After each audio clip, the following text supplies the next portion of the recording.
Assalamualaikum warahmatullahi wabarakatuh. Jumpa lagi bersama Bonti Media, channel yang selalu menyajikan informasi dan materi pembelajaran untuk SMK.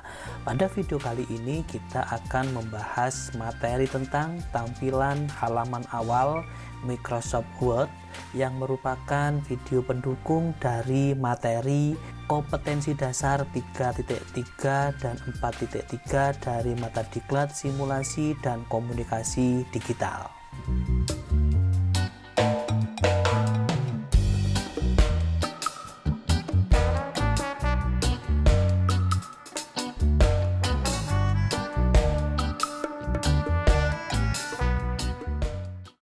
Ini adalah tampilan awal dari Microsoft Word. Di sini dapat kita perhatikan terdapat banyak sekali bagian-bagian yang nantinya akan kita bahas satu persatu. Kita mulai dari File tab di sini.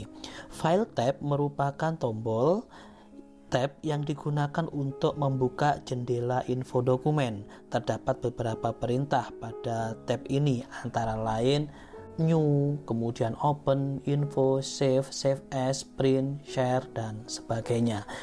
Perintah new ini fungsinya adalah untuk membuat dokumen baru. Kemudian untuk perintah open itu fungsinya adalah untuk membuka dokumen-dokumen yang sudah pernah kita buat dan kita simpan dalam komputer kita.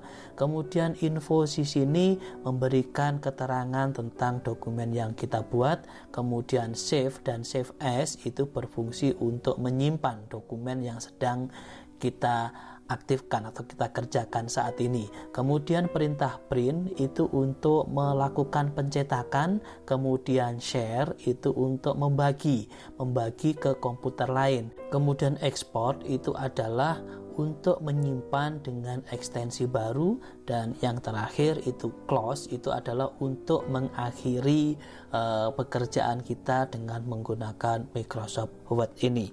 Oke, kita lanjutkan ke yang berikutnya, yaitu adalah ribbon tab ya. Contohnya di sini ada ribbon insert, kemudian draw, design, layout, kemudian reference, mailing, dan seterusnya sampai bagian yang terakhir di sini. Itu disebut dengan ribbon tab.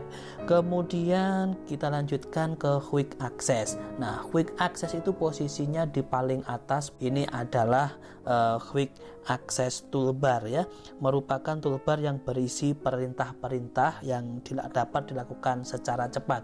Sebagai contoh di sini ada gambar disket, itu fungsinya adalah untuk melakukan penyimpanan. Kemudian di sini ada print preview untuk melihat tampilan cetakannya nanti.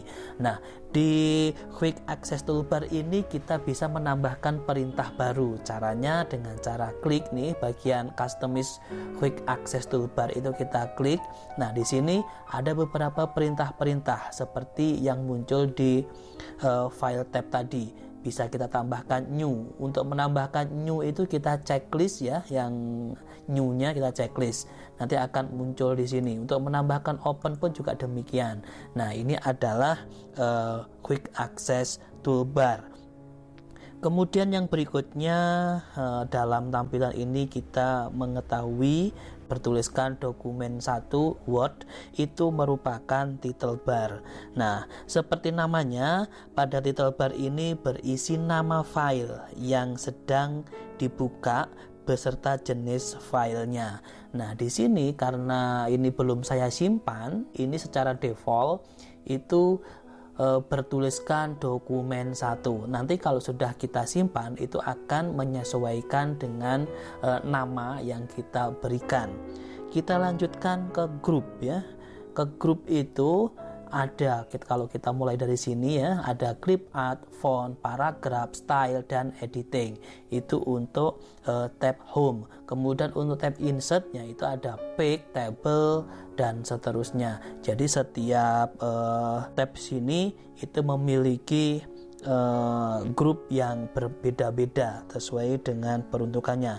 Kemudian ada satu lagi yang namanya scroll bar. Scroll bar untuk vertikal, kalau yang ini adalah untuk yang horizontal. Kita lanjutkan ke view mode. View mode itu posisinya ada di bagian bawah ya. View mode itu merupakan sekumpulan perintah yang digunakan untuk mengatur mode tampilan Microsoft. Sebagai contoh ya, ini view mode itu ada seperti ini, ada read mode. Nah, tampilannya akan seperti ini. Kemudian ada juga print layout ya, seperti itu. Kemudian yang terakhir adalah web layout. Nah, itu kita menyesuaikan. Tetapi yang paling sering kita gunakan itu adalah print layout. Itu seperti itu. Nah, kita lanjutkan sekarang ke bagian zoom slider. Zoom slider itu posisinya di sebelah kanannya view mode ya.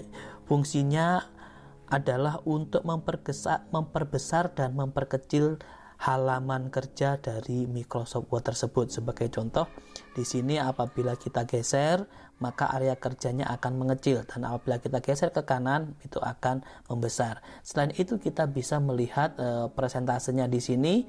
Nah, apabila kita klik di sini ada 275% ya, maksudnya dan 75% dari tampilan, ataupun kita bisa menyesuaikan dengan keinginan kita. Nah, seperti itu. Nah, kemudian yang terakhir itu ada status bar ya. Status bar itu posisinya adalah di bagian kiri bawah ya. Status bar itu berisi sejumlah halaman. Nah, nanti kalau kita sudah membuat banyak halaman dalam dokumen ini, di sini nanti akan muncul. Nah, nanti apabila kita membuat sebuah halaman, nanti akan ada keterangannya di sini. Di sini adalah page 1 of 1, itu artinya ini adalah halaman pertama dari seluruh halaman sebanyak 1. Tapi apabila kita enter ke bawah, contohnya ya, kita membuat 2 halaman. Nah, di sini nanti akan muncul. Nah, page 2 of 2, berarti ini halaman kedua dari 2 halaman.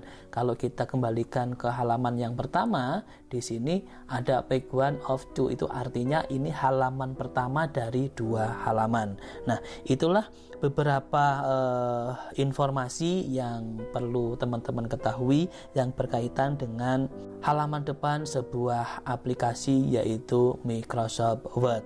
Nah, sekarang kita akan coba menggali lebih dalam lagi, terutama untuk bagian home di sini ya. Itu nanti ada beberapa perintah-perintah yang dapat kita gunakan dan sangat sering kita gunakan dalam membuat sebuah paragraf atau dokumen. Kita mulai dari yang pertama. Untuk bagian Arial Black ini disebut dengan font. Font itu fungsinya adalah untuk mengubah jenis tag atau jenis huruf yang digunakan. Kemudian di sampingnya ada font size, itu adalah menentukan ukuran hurufnya. Kalau yang tadi merubah hurufnya, kalau yang ini menentukan ukuran hurufnya. Ukuran huruf itu berupa angka ya, mulai dari 1 sampai tak terhingga, itu sesuai dengan keinginan kita. Kita lanjutkan ke bawahnya. Di bawah font itu ada simbol B atau bold, kemudian di sampingnya ada I atau italic, dan di sampingnya lagi itu ada U garis bawah atau underline. Simbol B ini apabila kita aktifkan nanti akan membuat dokumen itu bercetak tebal.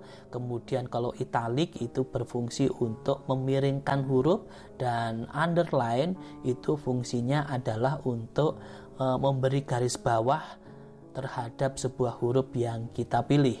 Nah, kemudian di sampingnya ini ada strike stroke, itu fungsinya adalah untuk memberikan coretan pada sebuah kalimat atau kata-kata, kemudian seperti itu.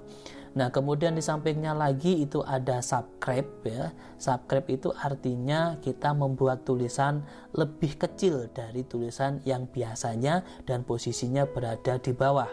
Kemudian yang sampingnya itu adalah superscribe, itu artinya membuat tulisan kecil yang posisinya berada di atas. Nah, kita lanjutkan sekarang. Di sini ada A besar ya, huruf kapital A tapi ukurannya besar, atau disebut dengan increase font size. Itu fungsinya adalah untuk memperbesar huruf.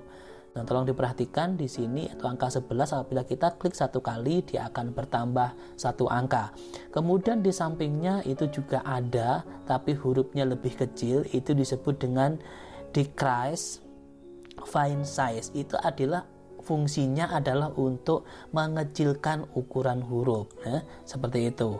Kemudian di sampingnya lagi itu ada change case ya. Change case itu fungsinya adalah untuk merubah jenis huruf yang dipakai. Sebagai contoh, sentence case itu artinya huruf pertama saja yang besar. Kemudian di bawahnya ada lower case, itu artinya semua huruf yang kita ketikkan itu berjenis huruf kecil. Kemudian uppercase itu berfungsi untuk membuat semua huruf yang kita ketikkan itu menjadi huruf kapital semuanya. Kemudian kapitalis each word itu artinya setiap awal kata yang kita ketikkan itu selalu diawali dengan huruf kapital. Ini biasanya kita gunakan untuk menuliskan nama seseorang, nama tempat, dan lain sebagainya. Kemudian di bawah yang paling akhir itu adalah toggle case. Itu kebalikan dari kapitalis each word. Itu seperti itu. Kalau toggle case itu huruf pertamanya saja itu huruf kecil, sedangkan huruf kedua dan seterusnya itu berupa huruf kapital. Nah, kemudian di bawahnya ini ya, increase font size itu ada huruf A, dinamakan dengan text effect and typography. Nah, ini fungsinya adalah untuk membuat seni huruf ya. Di sini ada banyak sekali pilihan. Nanti silakan teman-teman mencobanya sendiri. Kemudian di samping kanannya itu ada text highlight color. Itu fungsinya adalah untuk menandai sebuah tulisan yang menurut kita itu penting. Kalau di dalam manualnya biasanya itu kita kasih stabilo pada sebuah tulisan. Kita lanjutkan ke yang bagian kanannya lagi, itu ada font color. Font color itu fungsinya adalah untuk memberi warna dari huruf yang sudah kita ketikkan. Nah, kemudian di bagian paragraf sini sudah kita bahas. Kalau teman-teman pengen lebih detailnya lagi, bisa dilihat di video yang awal. Mungkin itu saja penjelasan singkat tentang halaman dari Microsoft Word ini. Mudah-mudahan ada manfaatnya. Dan sekali lagi perlu kami ingatkan bahwa video ini digunakan untuk melengkapi video kompetensi dasar 3.3 dan 4.3 dari mata diklat simulasi dan komunikasi digital. Bila ada pertanyaan, silahkan tulis di komentar, dan jangan lupa untuk melihat video-video lain, silahkan cek di kolom deskripsi, karena di situ nanti akan kami sertakan link-link video yang berkaitan dengan simulasi dan komunikasi digital. Terima kasih. Assalamualaikum warahmatullahi wabarakatuh.